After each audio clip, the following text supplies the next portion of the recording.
Education मस्ती में आप लोग का स्वागत है। बेटा सभी क्वेश्चन जो भी पॉइंट जा रहे हैं उसको नोट करते रहिए, उसको पढ़ते रहिए।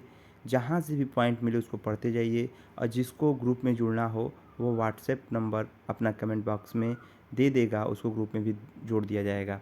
जो भी क्वेश्चन जा रहा है बेटा आप लोग देखते रहिए, हर क्वेश्चन का पीडीएफ आपको मिलेगा। शारीरिक एवं मानसिक विकास का परिपक्वता प्राप्त व्यक्तियों को कहा जाता है किशोरावस्था। बेटा ध्यान रखेंगे, पॉइंट को समझेंगे। किशोरावस्था में शारीरिक और मानसिक विकास दोनों लगभग परिपक्व हो जाता है। माना जाता है या किशोर हो या किशोरा हो, यहाँ पे अपने मानसिक विकास को और शारीरिक विकास को वह पूरे तरीके से ढांचा के रूप से ले लिया है।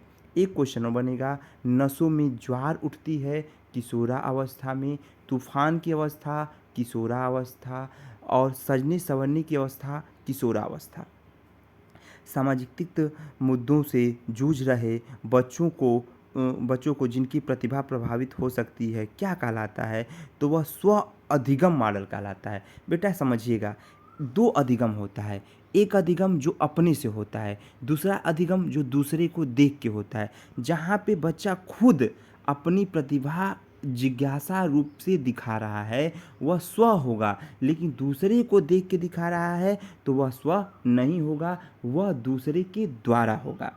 दुबले पतले एवं क्षीण शरीर एवं कमज़ोर हृदय वाले बच्चों को कहा जाता है तो नाजुक बच्चा। ध्यान रखेंगे, ऐसा बच्चा जो कमज़ोर हो, वह मतलब अच्छे तरीके से ना हो, उस बच्चे को नाजुक बच्चा कहते हैं। चिन्ह भाषा और स्वर्णदस्य विधियों का प्रयोग किन बालकों के लिए किया जाता है? तो मंदित वाले बालक जिनका सुनने का क्षमता कम हो और चिन्ह भाषा वाला हो तो वो मंदित स्वर्ण वाले बालक कहलाएंगे। यौन परिपक्वता में महत्वपूर्ण हाथ है तो वह पीयूष ग्रंथि का है। बहुत इंपॉर्टेंट क्वेश्चन है पीयूष ग्रंथि, यह मान के चलिए यूपीटेड हर साल पूछा है ये क्वेश्चन। यौन परिपक्वता का महत्वपूर्ण हाथ है पीयूष ग्रंथि। वीर पूजा की भावना, तो किशोरावस्था में वीर की भावना होना, लड़ाई करने की भावना होना, अपने समाज के लिए लड़ना तथा अपने माता पिता के लिए लड़ना तथा देश के लिए कुर्बान हो जाना, वह सब किशोरावस्था है। इसीलिए मिलिट्री में जो भर्ती होती है उसकी भी उमरिया बेटा 17 से 21 साल रखा गया है, क्योंकि किशोरावस्था 18 के बाद माना जाता है ख़त्म हो जाता है, लेकिन उत्तर किशोरावस्था बचा रहता है, मध्य किशोरावस्था बचा रहता है। इसी के वजह से किशोरावस्था को 21 साल तक भी माना जाता है। तो वीर पूजा की भावना किशोरावस्था। अति संरक्षणशीलता बालक को बनाता है तो आदर्शवादी। देखो बालक कैसा होना चाहिए? तो आदर्शवादी होना चाहिए, व्यवहारवादी होना चाहिए, समाजवादी होना चाहिए। जो भी क्वेश्चन है बेटा बहुत इंपॉर्टेंट है और आप लोगों से रिक्वेस्ट है, आर्डर है, ज़्यादा से ज़्यादा वीडियो शेयर करिए। और मैं एक बार फिर कह रहा हूँ, भर्ती आएगी। जिसके मन में यह है कि शंका है कि भर्ती नहीं आएगी, वो अपने शंका को मिटा ले भैया, भर्ती आएगी, एकदम 100% है। लिंग का निर्धारण होता है तो पिता के द्वारा, यह भी क्वेश्चन पूछा है, पिता के द्वारा लिंग की अवधारणा होता है। 46 गुणसूत्र होते हैं, 23-23 जोड़े होते हैं, ये भी ध्यान रखना है। 46 गुणसूत्र, 23-23 जोड़े। गर्भावस्था शिशु में संवेदनशीलता का विकास प्रारंभ होता है तो सिर से पाँव की तरफ। जब बच्चा गर्भ में माता के आता है तो पहले सर बनता है, सर से उसके पाँव की तरफ उसका ढांचा का विकास होता चला जाता है। जन्म उत्तरांत जन्म के बाद विकास की दूसरी प्रमुख अवस्था क्या है? तो वह बाल्यावस्था है। पहले शैशवावस्था आता है, बाल्यावस्था आता है, किशोरावस्था आता है, तो वह बाल्यावस्था है। अधिगम का शिक्षा में योगदान क्या है? तो अधिगम जो होगा तो आप सीखेंगे तो अधिगम होगा, अधिगम होगा, व्यवहार बदलेगा, व्यवहार बदलेगा, अनुभव होगा, अनुभव होगा, समायोजन होगा। यहीं से क्वेश्चन है। देखो आप खुद देखो, आज आपका पढ़ने का तरीका दूसरा होगा, जब आप नौकरी पा जाएंगे तो वह तरीका आपका दूसरा हो जाएगा, जब समाज में आएंगे तो वह तरीका आपका दूसरा होगा। थकान का कारण नहीं है तो विश्राम थकान का कारण नहीं होता है, थकान का कारण विश्राम नहीं होता है। आधुनिक युग में मानसिक स्वास्थ्य पर किसका सबसे बुरा प्रभाव पड़ा है? तो जीवन की अस्थिरता का। भाई देखिए, आप जीवन को अच्छे तरीके से नहीं जिएंगे ना तो बहुत समस्या आएगा। आप ये समझ लीजिए कि आज आपको शिक्षा ज़रूरी है, लेकिन आप शिक्षा को नहीं लेंगे तो जीवन में आने में आपको बहुत जीवन आपका बहुत बेकार व्यतीत होगा। इसीलिए हमें हर शैली को अच्छे तरीके से करना चाहिए। सामूहिक पागलपन में प्रमाण किस शताब्दी से किस शताब्दी मिला है? तो 10वीं से 16वीं तक और 97 तक। ध्यान रखेंगे 10वीं से 16वीं तक 97 तक। इस क्वेश्चन को ध्यान रखेंगे। मन अस्थायी विकृत के रोग होता है आशंका। देखो आप देखेंगे कुछ लोग, इसमें एक क्वेश्चन और पूछा जाता है कि शंका सबसे ज़्यादा बच्चों लड़कियों में होता है तो लड़कों में होता है? लड़कियों में शंका बहुत ज़्यादा होता है। लड़कियां जल्दी शंका कर लेती हैं किसी पर, जहाँ तक लड़के शंका किसी पर जल्दी नहीं करते हैं। तो मन स्नायु विकृति का रोग जो होता है आशंका होता है। छात्रों में चोरी करने की आदत कैसे दूर किया जाएगा? तो देखो ध्यान रखेंगे, छात्रों को चोरी जो करता है तो उसको उदाहरण देख के बताना चाहिए कि आप चोरी करोगे। तो एक विवेक नाम का लड़का था, वो चोरी करता था तो पुलिस वाले लेके उसे चले गए। तो ऐसे जब उदाहरण दे के उसे बताएंगे तो चोरी करना भूल जाएगा। असामान्य मनोविज्ञान आधुनिक युग के जनक हैं जीन वस्क्यूलर असामान्य मनोवैज्ञानिक आधुनिक युग के हैं तो सिगमंड फ्रायड हैं। फ्रायड भाई हैं सिगमंड फ्रायड। एक क्वेश्चन और ध्यान रखेंगे, मनोविज्ञान की नींव 3 मनोवैज्ञानिक ने रखा था, Thorndike, William would, William James. जो भी क्वेश्चन है इंपॉर्टेंट है। फादर ऑफ मेडिसिन के नाम से किस मनोवैज्ञानिक को जाना जाता था? तो अरस्तु बाबू को जाना जाता है, अरस्तु साहब को जाना जाता था। सामूहिक, ये क्वेश्चन फिर से रिपीट हो गया है, व्यक्तियों के शारीरिक बीमारियों में कितने प्रतिशत तक दबाव की भूमिका होती है? तो बेटा ये ध्यान रखेंगे 50 से 70% दबाव की भूमिका होती है। आप आज पढ़ रहे हैं, आप तैयारी कर रहे हैं, आपकी भर्ती नहीं हो रही है, धीरे धीरे आप दबाव में आएंगे। कुछ समय तक 50% होंगे, फिर 60 होंगे, फिर 70 होंगे, पूरा दबाव आप पर आ जाएगा। दबाव आएगा, तनाव आएगा, तनाव आएगा, पठार आएगा, पठार आएगा, पढ़ाई छूट जाएगा। फिजियोलॉजी ऑफ ब्रेन नामक पुस्तक किसने लिखा था? तो किपलिन ने लिखा था, किपलिन ने लिखा था। किसका अभिप्राय अपने व्यवहार को नियंत्रित करता है? तो आत्मा नियंत्रण। जब तक आप, यही कहा गया आत्मा आया, मन आया, चेतना आया, व्यवहार, जब तक आपकी आत्मा, कहते हो ना कि सर अब आत्मा गवाह नहीं कर रही कि पढ़ें, यह क्या है बेटा? आत्मा से आ गया है आत्मा। अब सर मन करता है, आत्मा कहती है कि पढ़ें। आत्मा जब तक नहीं करेगी तब तक मन नहीं करेगा, मन नहीं करेगा, चेतना नहीं करेगा, चेतना नहीं करेगा तो व्यवहार नहीं करेगा। किसका तात्पर्य उन विशिष्ट तरीकों से हैं जिनके द्वारा व्यक्ति अपनी अनुभूतियों को व्यक्त करता है? तो आत्म प्रबलता, आत्म प्रबलता के द्वारा।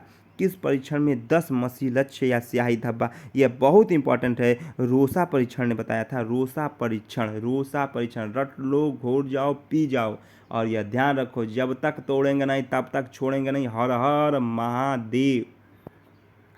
विभेदक परीक्षण का उपयोग किस मनोवैज्ञानिक ने भारतीय अनुकूलन के अनुसार विकसित किया था? तो जे.एम. ओझा जी जो थे उन्होंने ही अनुकूलन का विकसन किया था। किस अभिक्षमता को टीएसटी के नाम से जाना जाता है? तो अभिक्षमता सर्वेक्षण परीक्षण। अभिक्षमता क्या होता है? जहाँ पे आपकी क्षमता अब धीरे धीरे लेस हो रही है, क्षमता कहीं ना कहीं कम हो रही है, वहीं पे इस परीक्षण का प्रयोग किया गया था। प्रारंभ में आत्मा का प्रयोग किसने किया था? तो प्रारंभ में जो आत्मा आया था, तो ध्यान रखें दर्शन शास्त्र में बताया था, वही दर्शन शास्त्र के द्वारा आया था। जब तक आप दर्शन नहीं किसी का करेंगे तब तक आप किसी के बारे में नहीं जान पाएंगे। मनोवैज्ञानिक वाइगोस्की साहब कहाँ के थे? तो रूस के थे। अरे रूसी आ गए हैं, कौन? वाइगोस्की साहब। तो मनोवैज्ञानिक वाइगोस्की साहब कहाँ के थे? तो रूस के थे।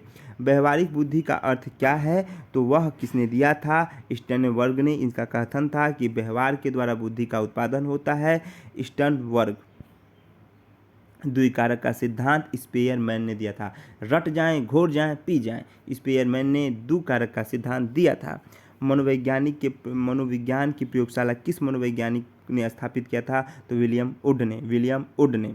1882 ईस्वी में किस मनोवैज्ञानिक के द्वारा लंदन में मानवीय विशेषताओं का अध्ययन करके प्रयोगशाला का निर्माण किया गया था? तो अल्बर्ट बीने द्वारा 1882 में किया गया था, बीने साहब के द्वारा किया गया था।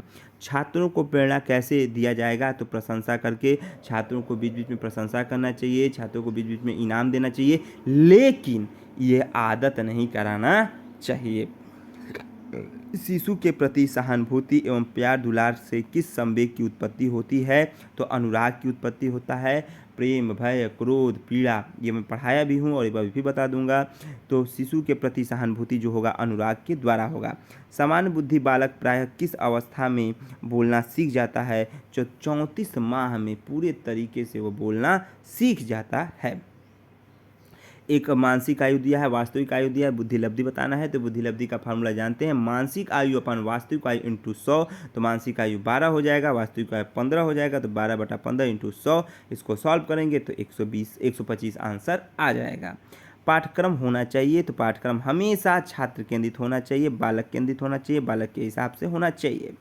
प्राथमिक शिक्षा में मदद करता है, तो बच्चों को लोकतांत्रिकरण के रूप में जब पढ़ाएंगे तो वही प्राथमिक शिक्षा में सफल होगा, और स्वतंत्रता के रूप में भी पढ़ाएंगे। व्यक्ति में संवाद करने की प्रक्रिया कहाँ से आता है? संप्रेषण के द्वारा आता है, स्पीकिंग के द्वारा आता है, कंप्रेशन के द्वारा आता है, प्रेक्षक के द्वारा आता है। शिक्षा मनोविज्ञान का अध्ययन या अध्यापक को इसलिए करना चाहिए क्योंकि अपनी परीक्षण क्योंकि वह क्या करेगा, जब इसकी सहायता से अपने शिक्षक में अधिगम प्रभावशाली होगा। भाई देखिए, अध्ययन करेंगे, जैसे मान लीजिए हम ही आपको पढ़ा रहे हैं, हम को पढ़ के पढ़ाने में और बिना पढ़ाने में बहुत अंतर आता है। जब हम उसको अध्ययन करके पढ़ाते हैं तो हमारी जो प्रतिभाशालीता होती है, जो प्रभाव होता है, और अच्छे ढंग से बता पाते हैं हम। बेल लिपि जो है था वो दृष्टिबाधित के लिए था। बेल लिपि में कितने बिंदु थे? तो वो 6 बिंदु थे, और बेल साहब खुद अपने परीक्षण किए थे और वो खुद अंधे थे। बुद्धि एवं वंशानुक्रम का प्रभाव क्या है? यह किसने कहा था? तो टर्मन ने कहा था।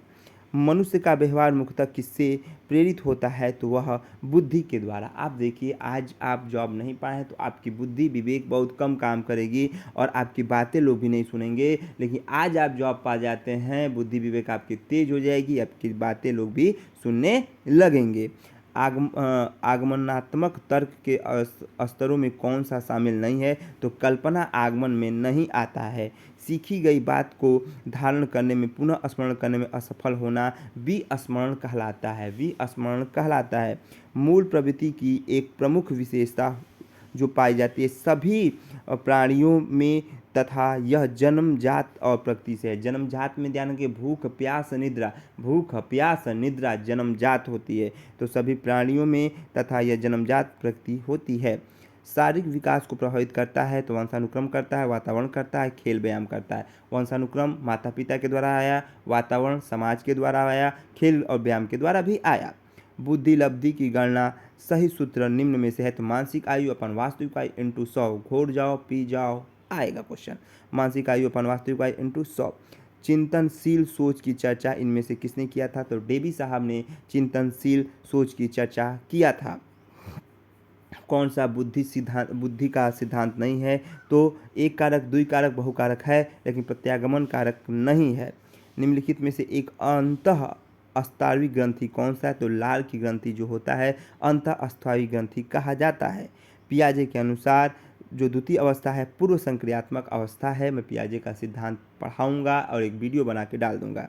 तो पियाजे के अनुसार संज्ञानात्मक विकास का सिद्धांत जो दिया था पियाजे ने दिया था, और पियाजे जो थे, जिन पियाजे स्विट्जरलैंड के रहने वाले थे, और ये अपने खुद बच्चों पर दिया था। पूर्व संक्रियात्मक अवस्था द्वितीय अवस्था है। तो आज का ये वीडियो रहा बेटा, सभी लोग को समझ में आया होगा। नहीं समझ में आएगा तो बताएंगे, मैं और अच्छा प्रयास करूंगा कि आप लोग को सबको समझ में आए। और मेरा फिर रिक्वेस्ट है कि आप लोग सभी लोग ज़्यादा से ज़्यादा वीडियो को शेयर करें, और एकदम हर लोग नौकरी पाएंगे, हर व्यक्ति नौकरी पाएगा। इसके लिए निश्चिंत रहिए, वीडियो देखते रहिए, बस मुस्कुराते रहिए, हंसते रहिए। हर हर महादेव, जय हिंद, जय भारत।